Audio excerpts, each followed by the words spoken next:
നിലവിലുള്ള Maldives India വിഷയത്തിൽ അഭിപ്രായം പറയാമോ സാർ? മാൽഡീവ്സ് ആക്ച്വലി വളരെ സബ്സ്റ്റാൻഡേർഡ് ആണ്. അവരുടെ ഒരു നിയന്ത്രണ ബോധവും ഇല്ലാത്ത 3 ഡെപ്യൂട്ടി മിനിസ്റ്റേഴ്സ് ആണ് എന്നാണ് എനിക്ക് മനസ്സിലായിട്ടുള്ളത്.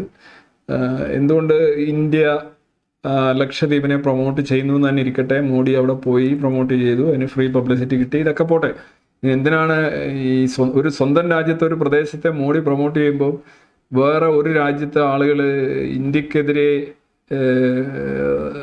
റേഷ്യലായിട്ട് അവർക്ക് വൃത്തിയില്ല, ലക്ഷദ്വീപിലുള്ളവർക്ക് വൃത്തിയില്ല, മോഡി കോമാളിയാണ്, മോഡി ഇസ്രയേലിനെ എൻ്റെ പാവയാണ് എന്നൊക്കെയുള്ള രീതിയിൽ അതൊട്ടും എന്താ അൺകോൾഡ് ഫോർ ആണ്. അതൊരിക്കലും യോജിക്കാത്തതാണ്. ഒരു പ്രത്യേകിച്ച് ഒരു രാജ്യത്തിൻ്റെ വേറൊരു രാജ്യത്തിൻ്റെ ഭരണത്തലവനെ അല്ലെങ്കിൽ ആ രാജ്യത്തെ അവരുടെ ജനങ്ങളുടെ ക്ലെൻലിനെസ്സിനെ ഒക്കെ എങ്ങനെയാണ് വേറൊരു രാജ്യത്തിൻ്റെ മിനിസ്റ്റേഴ്സിന് ഇങ്ങനെ വളരെ നിരുത്തരവാദപരമായ രീതിയിൽ അപമാനിക്കാൻ സാധിക്കാമെന്ന് എനിക്ക് മനസ്സിലാകുന്നില്ല. ഇപ്പോൾ നമ്മൾ ഒരിക്കലും ഈ ഇൻ്റർനാഷണൽ ഡിപ്ലോമാറ്റിക് റിലേഷൻസിൽ ഇങ്ങനെയൊന്നും സംസാരിക്കുന്നത് ഞാൻ കേട്ടിട്ടില്ല. ഇപ്പോൾ ചൈന തന്നെ എടുത്തു നോക്കുകയാണ്, ഷീ ജിൻപിങ് മോഡിയെ ഇങ്ങനെ വ്യക്തിപരമായിട്ട് ആക്ഷേപിക്കുന്നു, ഇന്ത്യക്കാർക്ക് വൃത്തിയില്ല, ഇന്ത്യക്കാർ മണ്ടന്മാരാണെന്നൊക്കെ പറയുന്നത് നമുക്ക് ചിന്തിക്കാനേ കഴിയില്ല. അങ്ങനെ ആരും പറയാറില്ല. അത് അങ്ങനെ അവരുടെ മനസ്സിലുണ്ടായാലും അവർ പറയാറില്ല. അത് അങ്ങനെ ഒരു ഇൻ്റർനാഷണൽ ഡിപ്ലോമാറ്റിക് ലാംഗ്വേജിൽ ഉപയോഗിക്കുന്ന ഒരു കാര്യമല്ല. ഇത് വെറും ഇത് വളരെ ഇൻഫോംഡ് ആയിട്ടുള്ള ആളുകളായിരിക്കുമെന്ന് എനിക്കും കരുതുന്നു. അല്ലാന്നുണ്ടെങ്കിൽ ഇങ്ങനെയൊന്നും ആരും പറയത്തില്ല. പിന്നെ ഇങ്ങനെ പറഞ്ഞതിന് തന്നെ എന്താ അർത്ഥമുള്ളത്? ലക്ഷദ്വീപിനെ ഇന്ത്യ പ്രൊമോട്ട് ചെയ്യുന്നതിന് ഇവരെന്തിനാണ് ഇതാക്കുന്നത്, ഇത് പ്രശ്നം ഉണ്ടാക്കുന്നത്? എനിക്ക് മനസ്സിലായില്ല. ലക്ഷദ്വീപിന് കുറച്ചൊരു അഡ്വാൻറ്റേജ് ഉണ്ടെന്ന് തോന്നുന്നു ടൂറിസത്തിൻ്റെ കാര്യത്തിലായാലും. ഇപ്പം തന്നെ ഇന്ത്യയിൽ വലിയ വൈകാരികമായിട്ടുള്ള ഇതുണ്ടായി, ഒരുപാട് ട്രോളുണ്ടായി. കുറേ അധികം ആളുകൾ 8000-ലധികം ആളുകളെങ്ങാണ്ട് മാലദ്വീപിലേക്ക് പോകാനായിട്ടിരുന്ന് ഒരു ടിക്കറ്റ് റദ്ദാക്കിയിരിക്കും, ഒരു രാജ്യസ്നേഹം കാണിച്ചിരിക്കുന്നു.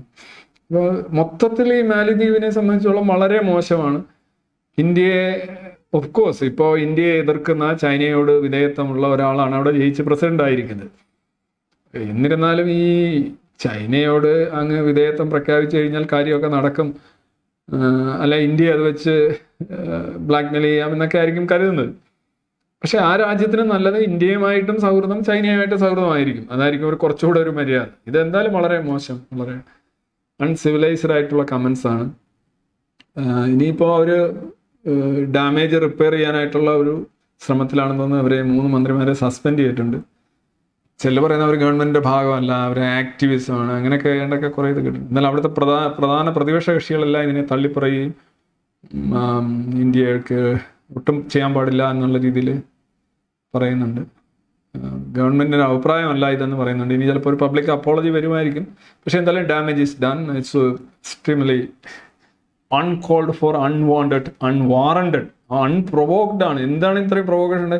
ഇന്ത്യൻ പ്രധാനമന്ത്രിക്ക് ഇന്ത്യയുടെ ഒരു സ്ഥലത്ത് പോയി എന്നിട്ട് അവിടുത്തെ കടൽ തീരത്തെയോ ടൂറിസത്തെയോ പ്രൊമോട്ട് ചെയ്യുന്നതിന് വേറൊരു രാജ്യത്തുള്ളവർ ഇത്രയും വെള്ളം ഉണ്ടാക്കുക, അവരുടെ ടൂറിസം തകർക്കാനാണ് ആണെങ്കിൽ പോലും ഇത്രയും വെള്ളം ഉണ്ടാക്കേണ്ട കാര്യമില്ല. അതായത് ഒരു കഴമ്പില്ലായ്മയും ഒരു കാര്യശേഷിയില്ലായ്മയും പിന്നെ ഒരു ഹെയ്റ്റ്രഡ് റേഷ്യൽ കമൻറ്റ്. ഈ ലക്ഷദ്വീപിലുള്ളത്, ഈ മാലിദ്വീപ്സ് എന്ന് പറയുന്നത് മുസ്ലിം ഡോമിനേറ്റഡ് ഏരിയ ആണ് അല്ലേ? ഇവിടുത്തെ ഭൂരിപക്ഷം ആളുകളും മുസ്ലിങ്ങളാണ്. ഈ ലക്ഷദ്വീപും ഏതാണ്ട് 95% അല്ലെങ്കിൽ 99% മുസ്ലിങ്ങളാണ്. ഇന്ത്യയിൽ തന്നെയുണ്ട് മുസ്ലിങ്ങൾ 10-16 കോടി അല്ലെങ്കിൽ 20 കോടി വരെ ഉണ്ടെന്ന് പറയുന്നു. മോശമായി പോയി, വളരെ വളരെ മോശമായി പോയി ഇങ്ങനെയൊക്കെയുള്ള അഭിപ്രായങ്ങൾ. അപ്പോൾ ഇവർ കരുതിയത് മോഡി വന്ന് ഈ ലക്ഷദ്വീപിന് പ്രൊമോഷൻ കൊടുക്കുമ്പോൾ ഇവർക്കുള്ള ടൂറിസം ഒക്കെ പോകുമെന്നായിരിക്കും.